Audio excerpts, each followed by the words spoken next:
इधर यूपी अल्पसंख्यक आयोग ने उत्तर प्रदेश सरकार से मदरसों में छात्रों के नाम हिंदी में भी लिखे जाने को लेकर आदेश जारी करने को कहा है। अल्पसंख्यक आयोग ने उत्तर प्रदेश सरकार को इसको लेकर एक चिट्ठी भी लिखी है। अल्पसंख्यक आयोग की इस चिट्ठी में लिखा है कि उर्दू में नाम लिखे जाने की वजह से मदरसों में गड़बड़ियों की जांच करने में दिक्कत आती है। साथ ही आयोग ने यह कहा है कि देश की राष्ट्रभाषा हिंदी है, इसलिए नाम हिंदी में ही लिखा जाना चाहिए। तो एक बड़ी खबर जो इस वक्त आ रही है, मदरसों में हिंदी में नाम लिखे जाए। यूपी अल्पसंख्यक आयोग ने उत्तर प्रदेश सरकार से मदरसों में जो छात्रों के नाम हैं हिंदी में लिखे जाने को लेकर ये आदेश जारी करने को कहा गया है। अल्पसंख्यक आयोग ने उत्तर प्रदेश सरकार को इसको लेकर बाकायदा एक चिट्ठी लिखी है, जिसमें अल्पसंख्यक आयोग की इस चिट्ठी में लिखा गया है कि उर्दू में नाम लिखे जाने की वजह से मदरसों में गड़बड़ियों की जांच करने में दिक्कत आती है। अजीत हमारे साथ जुड़ चुके हैं। अजीत, कैसे देखा जा रहा है इसको, किस तरह के रिएक्शंस मिल रहे हैं? हिमानी, बिल्कुल निश्चित तौर पर ये कहा जा सकता है कि ऐसे पत्रों पर सवाल जरूर खड़े होते हैं और खुद उत्तर प्रदेश अल्पसंख्यक आयोग के सदस्य हैं परविंदर सिंह, रुमाना सिद्दीकी और कुंवर इकबाल हैदर ने मुख्यमंत्री योगी आदित्यनाथ को एक पत्र लिखा और कहा है कि मदरसों में जो रजिस्टर होते हैं, जो उनका डिटेल्स होता है, मैं इस वक्त आपको रोकूंगी। अल्पसंख्यक आयोग के सदस्य हमारे साथ रुमाना सिद्दीकी जी इस वक्त जुड़ चुके हैं। आपका रिएक्शन मैं चाहूंगी, इस पर क्या कहेंगे आप? देखिए मैडम, ऐसा है क्योंकि हम लोग तो मुस्लिम हैं और हम लोग तो पढ़ सकते हैं, पर क्योंकि आयोग अल्पसंख्यक है तो उसमें जो है हमारे साथ सिख भी हैं, क्रिश्चियन भी हैं, जैन भी हैं, तो ये तो हमारे साथ उर्दू नहीं पढ़ सकते हैं। अगर वहाँ पे रजिस्टर या कोई भी दस्तावेज जो होता है वो उर्दू में लिखा होता तो उन लोगों को पढ़ने में परेशानी होती है। तो उन लोगों ने हम लोगों ने सबने ये डिमांड रखी है कि अगर जैसे सोचिए हम किसी सिख जगह पे जाते हैं, वहाँ पे उसमें उनकी लैंग्वेज में लिखा होगा तो हमें पढ़ने में दिक्कत होगी। उसी तरह जो हमारे और भी जो दूसरी भाषा के सदस्य हैं उनको भी इसी तरह की दिक्कतें आ रही थी, क्योंकि हम लोग कई मदरसों पे गए हैं और कुछ हम लोगों ने जांच करी तो वो लोगों को पढ़ने में दिक्कत आ रही थी। तो इसलिए हम लोगों ने एक ये भी डिमांड की है। देखिए आप, अगर आपके पास अगर वो लेटर होगा तो उसमें लिखा हुआ है कि हिंदी में भी लिखें। ये नहीं है कि नहीं खाली उर्दू हटा के हिंदी में कर दिया जाए, उर्दू के साथ साथ हिंदी में भी उसको जो है दस्तावेज लिखा जाए। ये हम लोगों की मुख्यमंत्री जी से गुजारिश है कि ये मदरसों में ऐसा करा जाए, जिससे कि वो दूसरा मेंबर भी या कोई भी पढ़ना चाहे तो वो साथ में उसको पढ़ने में दिक्कत ना आए, जो दूसरी कौम के लोग। ठीक है, नहीं तो पर इस पर किस तरह का रिएक्शन आया है, या फिर आप कह रहे हैं कि आपने ये गुजारिश की है तो वहाँ सरकार की तरफ से भी क्या आपको मिला है रिपोर्ट? हमने माननीय मुख्यमंत्री जी को अपना एक पत्र भेजा है, अब उस पर आगे देखेंगे कि क्या कार्रवाई। हमने गुजारिश कर रही है कि हिंदी के साथ उर्दू के साथ हिंदी भी नाम लिखा जाए नीचे में। ठीक है, शुक्रिया। रुमाना सिद्दीकी जी हमारे साथ जुड़ी हुई थी, जो कि अल्पसंख्यक आयोग की ही सदस्य हैं। अजीत, लेकिन रिएक्शन कैसे मिल रहे हैं, क्योंकि ये उन्होंने साफ यहाँ पर कर दिया है कि हमने ये नहीं कहा, ठीक है, क्योंकि गड़बड़ियाँ जो जांच करनी है उसकी उसमें दिक्कत आती है, इस वजह से हमने ये कहा है कि उर्दू ठीक है लेकिन हिंदी भी होनी चाहिए ताकि कोई दिक्कत ना आए। देखिए हिमानी, बिल्कुल जो बात रुमाना सिद्दीकी कह रही थी कि उर्दू के साथ हिंदी होना चाहिए, लेकिन उसी लेटर में उन्होंने साफ तौर पर जो मुख्यमंत्री को भेजा है उसमें लिखा है कि चूंकि उर्दू में होने की वजह से पूरी बातें संज्ञान में नहीं आती, लिहाजा इसमें अनियमितता हो सकती है, फर्जीवाड़ा हो सकता है, जिसकी संभावना प्रबल है। साफ तौर पर लिखा है कि छात्र छात्राओं और शिक्षकों के नाम फर्जी होने की संभावना प्रबल है और अनियमितताओं को संज्ञान में लेने व उनका निदान कर पाने में जो अल्पसंख्यक आयोग के सदस्य हैं वो असमर्थ है। हालांकि ये खुद उर्दू जानती हैं, तो लिहाजा इनके साथ और जो लोग हैं, वो चाहे इकबाल हैदर की बात करें, सरदार परविंदर की बात करें, वो लोग हिंदी जानते हैं, उर्दू नहीं जानते। तो ये डिमांड रखी, लेकिन इस पर भी मदरसे के लोग विरोध करेंगे। आपने देखा कि मदरसे को लेकर जब भी कभी सरकार की तरफ से चिट्ठी जारी होती है या फतवा जारी होता है या राष्ट्रगान को लेकर मसले आते हैं या फिर अभी 26 जनवरी को लेकर जो कहा गया कि घरों से बाहर ना निकले, चेकिंग होती है, उनका उत्पीड़न किया जाता है, तो इस पत्र के बाद एक बार फिर मदरसे के जो लोग हैं वो जरूर इस पर अपनी प्रतिक्रिया व्यक्त करेंगे। हिमानी, शुक्रिया अजीत। इधर ईवीएम की हैकिंग के दावों पर शुरू हुआ घमासान थमता नजर नहीं आ रहा है। तेलंगाना के बीजेपी नेता जी किशन रेड्डी ने कांग्रेस नेता कपिल सिब्बल के खिलाफ हैदराबाद पुलिस में शिकायत दर्ज करवाने का ऐलान कर दिया है और हैकिंग मामलों में 11 लोगों की हत्या करने के आरोप को बेबुनियाद बताया है। इसी बीच चुनाव आयोग ने भी इस मामले में एफआईआर दर्ज कर लंदन में ईवीएम हैकिंग पर हुए कार्यक्रम की जांच करवाए जाने की मांग कर दी। उधर चुनाव आयोग के लिए ईवीएम बनाने वाली कंपनी ECIL यानी electronic corporation of India limited ने भी ईवीएम हैक करने का दावा करने वाले आदमी सैयद शुजा की कंपनी में किसी भी भूमिका से इनकार कर दिया है, जिसके बाद बीजेपी ने कपिल सिब्बल के बहाने कांग्रेस पर हमले तेज कर दिए हैं। ये विदेशी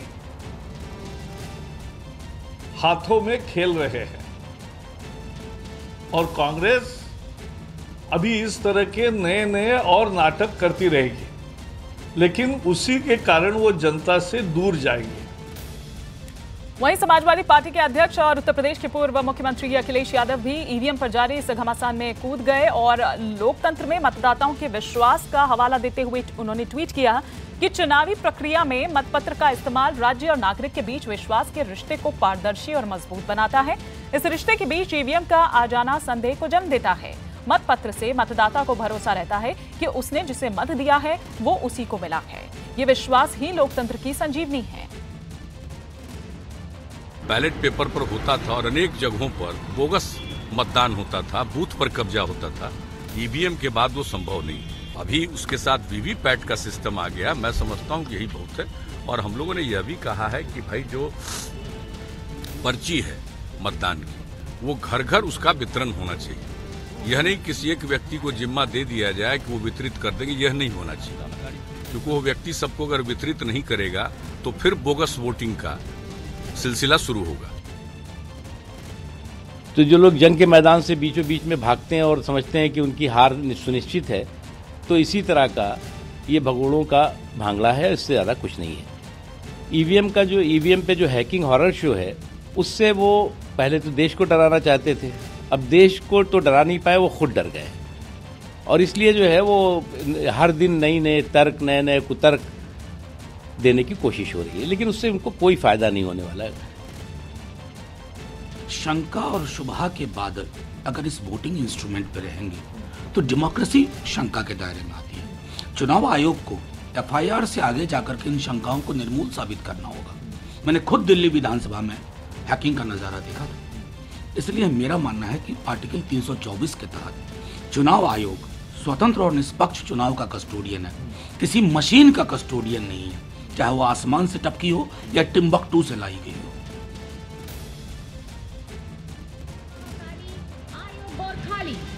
But now the next contingent is of the Army Service Corps, led by Lieutenant Bhavna Kasturi of 508 ASC Battalion.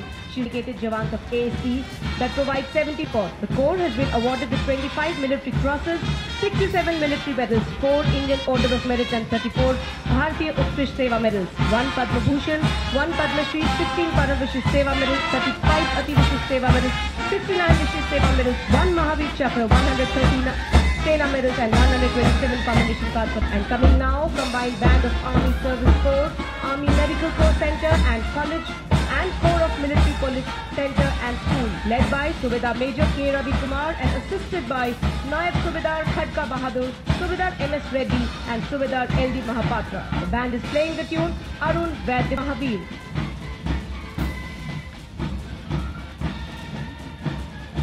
Approaching the dais, the unit has been embodied on numerous... तो सीधी तस्वीरें आप देख रहे थे 26 जनवरी की फुल ड्रेस रिहर्सल की। राजपथ से ये सीधी तस्वीर, जाहिर सी बात है कि इस वजह से कई जो रास्ते हैं उनको भी डाइवर्ट किया गया है, लेकिन आपको बता दें कि सुबह ये जो फुल ड्रेस रिहर्सल है सुबह 9:50 से 10 बजे के आसपास से ये जो रिहर्सल है वो शुरू हुई है। आपको बता दें कि विजय चौक से ये शुरू हुई और राजपथ, इंडिया गेट और आउटर सर्कल, आगे तिलक मार्ग, ITO, बहादुर शाह जफर मार्ग, दिल्ली गेट और दरियागंज के नेताजी सुभाष मार्ग से होती हुई लाल किला मैदान पहुंचे। पूर्व सैनिकों की झांकी 2019 सैनिकों की राष्ट्र के प्रति निस्वार्थ सेवा को पहचान और मान प्रदान करती है। झांकी में दिखाया गया है सभी क्षेत्रों में पूर्व सैनिकों के योगदान को। झांकी में उन गौरवशाली पूर्व सैनिकों को दिखाया गया है जिन्होंने अपने योगदान के द्वारा विभिन्न क्षेत्रों में अपनी पहचान बनाई है और ये सैनिकों की अदम्य भावना का साकार रूप है। पेटी ऑफिसर विल्सन जॉनसन, म्यूजिशियन द्वितीय क्लास के नेतृत्व में जय भारती की जोशीली धुन बजाते हुए सलामी मंच से गुजरता 81 बैंड वादकों का दल।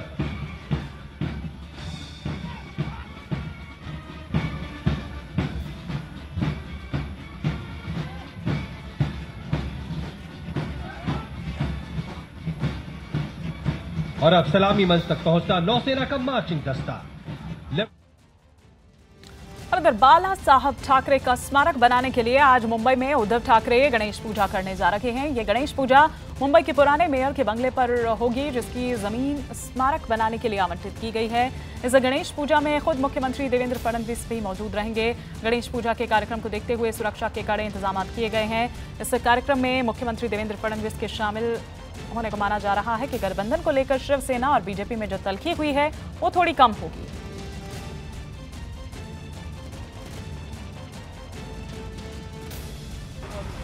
स्वर्गीय बाला साहब ठाकरे की आज 93वीं जयंती मनाई जा रही है, जिसके लिए महाराष्ट्र के अलग अलग हिस्सों में अलग अलग सामाजिक कार्यक्रमों का आयोजन किया गया है।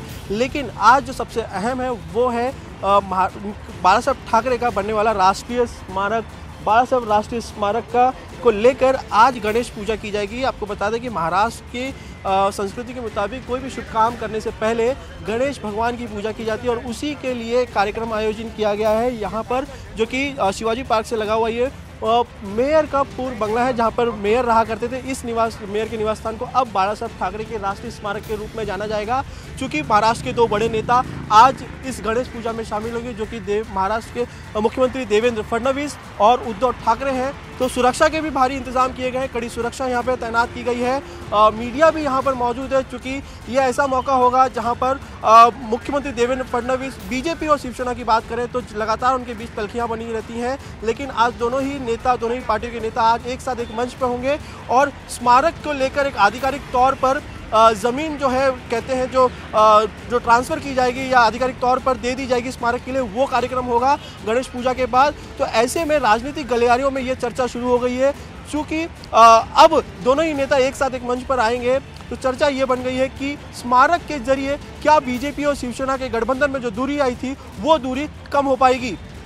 वीडियो जर्नलिस्ट राजेश के साथ अमन सैयद, न्यूज़ 18 इंडिया, मुंबई।